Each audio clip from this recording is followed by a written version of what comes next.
Well, I recently had the opportunity to sit down with former White House Communications Director Anthony Scaramucci, who served very briefly under the Trump administration before he was fired. Scaramucci quickly became one of Trump's fiercest critics as part of a CNN Academy masterclass here in Abu Dhabi, filmed in front of an audience of Academy students here. I asked him if he still sees the president-elect as a, quote, danger to democracy. His words after his historic victory. If you tell me that he's going to do what he said he was going to do on the campaign, then yes, he is a danger to democracy. He's going to deport 15 million Americans. And I guess they'll have to go to concentration camps first because you can't just deport them. And so you'll have a Handmaid's Tale armored vehicle in towns all over America. He's saying that Kash Patel, he's going to put him in charge of the FBI, and they're going to go after the people in the press. So that would be you, Becky, and at some points me. I'm not really in the press, but I do play someone in the press on TV. Now, if you're telling me that was all campaign rhetoric and he's not going to do any of that, and many people on Wall Street voted for him and tell me, oh, no, he's not going to do any of that. Well, if he's not going to do any of that, then maybe he won't be a threat to the democracy. What was it about his leadership style and his personality traits that you admired? I was working with Jeb Bush at the time. Jeb Bush was more of a centrist Republican. I had worked on the Romney campaign in 2012, and I had known Mr. Trump for 20 years. So I'd worked at CNBC when he was at NBC. We socialized, we went to Yankee games together, we went to charities together. I had a good, cordial relationship with him. I was not Mr. Trump's friend.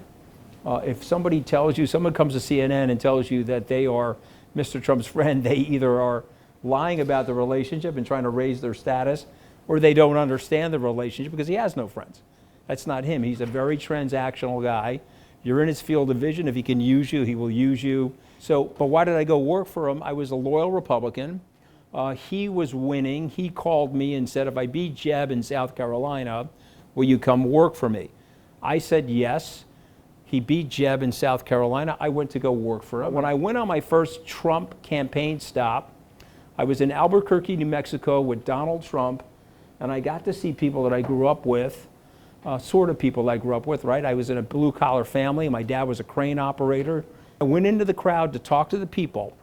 They were telling me that they couldn't get jobs or factories had left. One person, we were in New Mexico, one person said to me, Anthony, you think you're in New Mexico? Well, you're not in New Mexico. New Mexico, okay, that would be Mexico, because that's where my factory went. So the appeal of Mr. Trump was he was providing advocacy for these people. He was stepping into a vacuum that the Democrats left. These people would have voted for Lyndon Johnson, John Kennedy. Their grandparents or great-grandparents would have voted for Franklin Roosevelt. But there was no advocacy for these people. Republicans were focused on corporate tax cuts, and they were focused on the fat cats and corporations. Democrats were focused on, you tell me, pronoun usage, woke culture, what you can say, what you can't say, how you're going to get yourself canceled or not. And what about these white, working class, lower middle income Americans? Mr. Trump was standing there providing them advocacy. So I held my nose and I said, these are the people I grew up with. Let's see if we can help these people. It was unexpected that he was going to win. He won. And then I got something called Potomac fever. You know what Potomac fever is?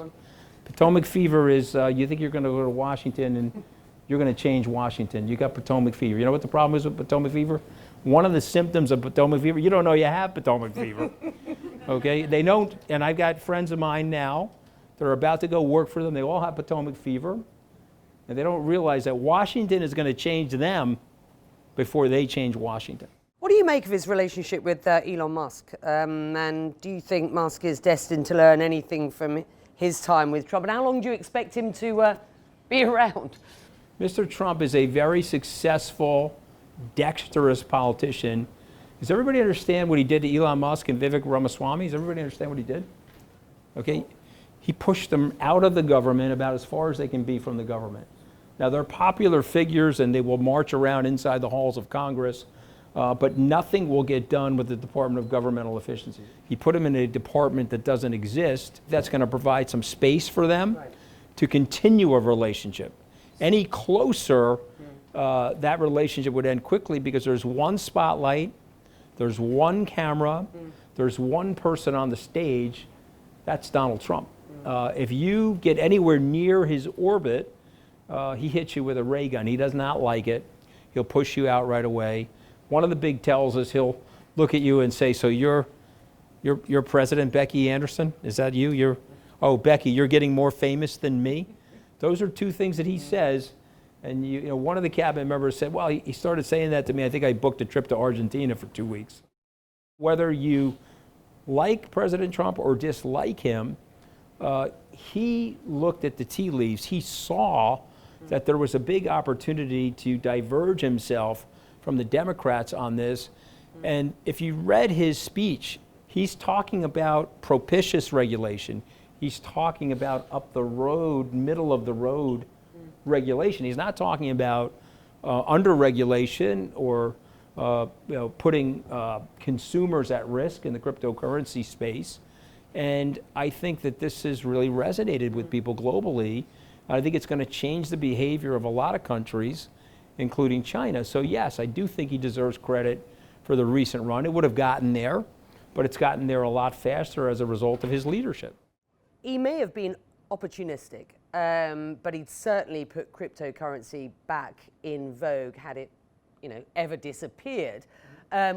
We've seen, a lot of volatility in the coin market. Do you see that continuing at this point? What's your forecast? As these things get adopted, whether it was the airlines, the telecommunication industry, the horseless carriages that we now call cars, they all went through periods of tremendous volatility. And so as you adopt something and there's lots of uncertainty, there will be volatility. But at the same time, there's demand. And I've been on Wall Street for 35 years, less my 11-day fiasco in the White House. And I can tell you that Wall Street is selling this idea to its clients. And so I think there will be a higher floor for things like Bitcoin going forward. I would argue that Bitcoin has many of the same technical properties that have gold in terms of its store of value nature, but it's more scarce than gold. And it's more easily transportable than gold. You can move $200 million of Bitcoin on a USB. You can't do that with gold. And so it may end up becoming more valuable. If China were, as you predict, to create a strategic Bitcoin reserve next year, this is a major superpower. I wonder how you believe that will impact or would impact Donald Trump's strategy towards cryptocurrency. I conditioned it on one thing, that the U.S. did the same thing. Senator Loomis has a piece of legislation out that she wants voted on next year, which is calling for a strategic Bitcoin reserve for the United States. It would be 1 million coins purchased over 5 years. At current market prices, approximately 80 or 90 billion US dollars.